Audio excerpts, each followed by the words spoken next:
இயேசு அழைக்கிறார்.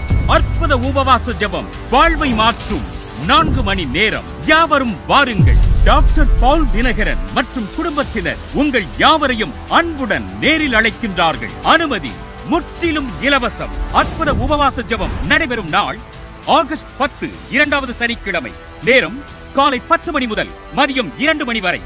நடைபெறும் இடம் இயேசு அழைக்கிறார் வானகரம் ஜெபகோபுரம், ஜேசி கார்டன், 96 பூந்தமல்லி நெடுஞ்சாலை, வானகரம். கோயம்பேடு பேருந்து நிலையத்தின் எதிர்ப்புறத்தில் இருந்து வானகரம் இயேசு அழைக்கிறார் அற்புத உபவாச கூட்டத்திற்கு காலை 9 மணி முதல் 11 மணி வரை சிறப்பு இலவச வாகன வசதி ஒழுங்கு செய்யப்பட்டுள்ளது.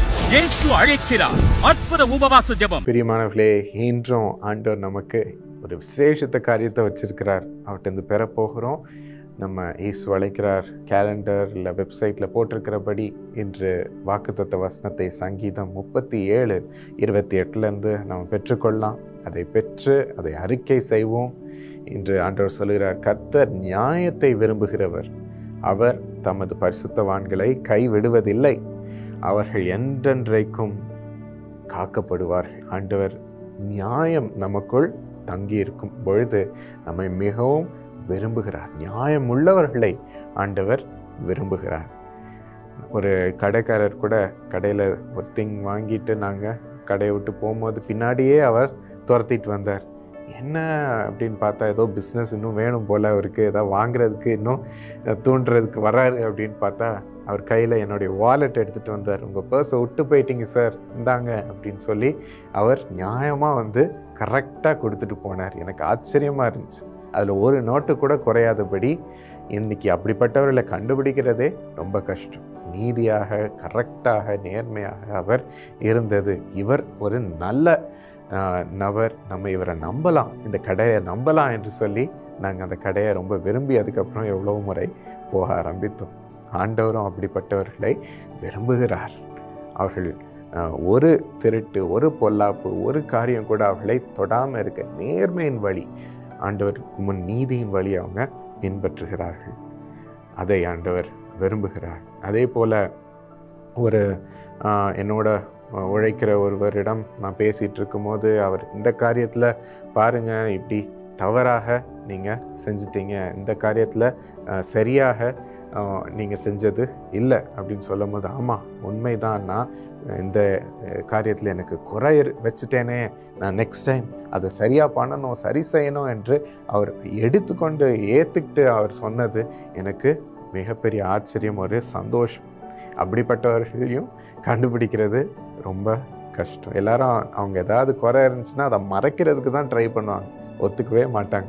ஆனால் இவர் குறைகளை எல்லாம் எனக்குள் இருக்கக்கூடாது என்று சொல்லி அதை திருத்திக் கொள்ளணும் என்று அவர் மனதுள்ளவராக இருந்தார். அப்படி அவர்கள் உண்மையே பேசுகிறவர்களாக இருக்கிறார். மறைக்கவே அவங்களுக்கு மனசு வராது. ஏதாவது ஒன்று தவறு செஞ்சால் கூட அதை ஆமாம் அப்படிதான் என்று அவங்க எடுத்துக்கொள்வாங்க. ஆண்டவருக்கும் அப்படிப்பட்டவர்கள் ரொம்ப பிடிக்கும். அவருக்கு முன்னாடி எதையும் மறைச்சிக்கிட்டு அவங்க மறைமுகமான வாழ்க்கையை வாழ்கிறது அவருக்கு பிடிக்காது. ஆனால் யார் அவர்கள் செய்த தவறுகள், பாவங்களை அறிக்கை செய்கிறார்களோ, ஆண்டவரே என்னை மன்னியும், எனக்கு இது வேண்டாம் என்று சொல்லி அதை விட்டு விலகி நேர்மையின் நீதியின் வழியாக பின்பற்றுறாங்களோ, நியாயமாக நடந்து கொள்ளணும் என்று சொல்லி அவர்கள் விரும்புகிறார்களோ, ஆண்டவருக்கு மிக பிரியமான ஒரு காரியம்.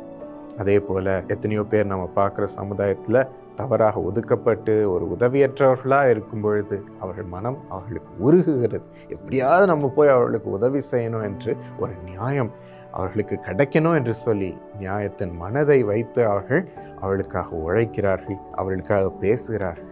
அப்படிப்பட்டவர்களையும் ஆண்டவர் அவர்களுக்கு இரக்கம் காட்டுகிறார். அவர்களை ஆண்டவர் கனப்படுத்துகிறார், அவர்களுக்கு உதவி செய்கிறார். ஆம், இந்த ஒரு நியாயத்தின் மனதை வைத்து நம்ம வாழ்க்கையில் ஒவ்வொரு காரியத்திலையும் நியாயத்திற்கு நிற்கும் பொழுது, நம் வாழ்க்கையில் இருந்தாலும் சரி, மற்றவங்களுக்கு செய்கிறதாக இருந்தாலும் சரி, நியாயத்திற்கென்று நம்ம நிற்கும் பொழுது இந்த வசனம் சொல்லுது, அவர்கள் எல்லாம் பரிசுத்தவான்கள், அவர்களை நான் கைவிடுவதில்லை. ஆண்டவர் பரிசுத்தவான்களை அவர்களை பார்க்கிறார். அவர்கள் என்றைக்கும் காக்கப்படுவார்கள் என்று ஆண்டவர் சொல்லுகிறார்.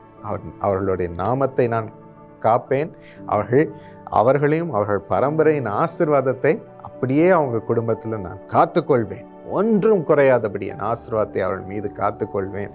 அவர்கள் வாழ்வையும் ஜீவனையும் நான் காத்துக்கொள்வேன். இந்த உலகத்தில் உள்ள ஜீவனும் சரி, பரலோகில் அவரோடு வாழும் ஜீவன் எப்பொழுதும் காக்கப்படும், அவரோடு இருக்கும்படி காக்கப்படும். ஆம் பிரியமானவர்களே, நியாயமான ஒரு இருதயம் ஆண்டவர் கொடுக்கும்படி நம்ம எந்த நேரத்திலையும் கேட்போமா? ஆண்டவருக்கு பிரியமாய் நடந்து கொள்வோம். ஆண்டவரே, எங்களுக்கும் அப்பா, எங்களுக்கும் ஆண்டவரே ஒரு தவறான இருதயம், தவறான நோக்கங்கள், தவறான ஆண்டவரே பார்வை எங்களுக்குள்ள இருந்தால் எங்களுக்கு அப்படிப்பட்ட சிந்தனைகளையும் எண்ணங்களையும் நீர் எடுத்து போடும் சுவாமி. பொய்யின் வழிகளையோ, பாவத்தில் ஆண்டவரை நீடித்து இருக்கும் வழிகளையோ ஆண்டவரே இரக்கம் காண்பிக்காமல் ஆண்டவரே பிறரை சிந்தித்து கூட பார்க்காம ஆண்டவரே நாங்கள் இருந்தோம்னா தயவாக எங்களை மன்னித்து எங்களை மனதை மாற்றும்படி எங்களை ஒப்பு கொடுக்கிறோம் சுவாமி. நியாயத்திற்கு நிற்கும்படி, நியாயத்தில் நடந்து கொள்ளும்படி எங்களுக்கு உதவி செய்யும் சுவாமி. அப்பா, நாங்கள் எதையும் மறைக்காமல் ஆண்டவரே, எதையும் பொல்லாப்பில் நிறைந்து செய்யாமல் ஆண்டவரே, எதையும் நாங்கள் தவறாக நடந்து கொள்ளாமல் தயவாக நேர்மையின் வழியில் நடக்க எங்களுக்கு வழிகாட்டும். எங்கள் இருதயத்தோடு பேசிக்கொண்டே இருக்கும். அதற்கு எங்கள் இருதயத்தை சமர்ப்பிக்கிறோம். நியாயமுள்ள ஒரு இருதயத்தை தாரும் சுவாமி. அவள் மீது நீர் பிரியமாக இருக்கிறீர் ஆண்டவரே.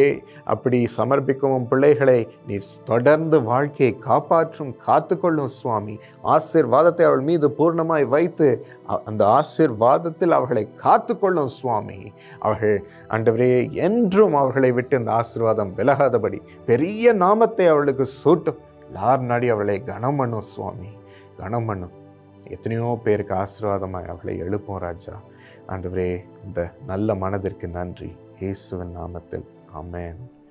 பிரியமானவர்களே, ஆண்டவர் இந்த நாளிலிருந்து இந்த நியாயமுள்ள இருதயத்தை உங்களுக்கு கொடுத்து உங்களுக்கு எல்லா நன்மை கொடுத்து காப்பார், அதிலே நடத்துவார். God bless you.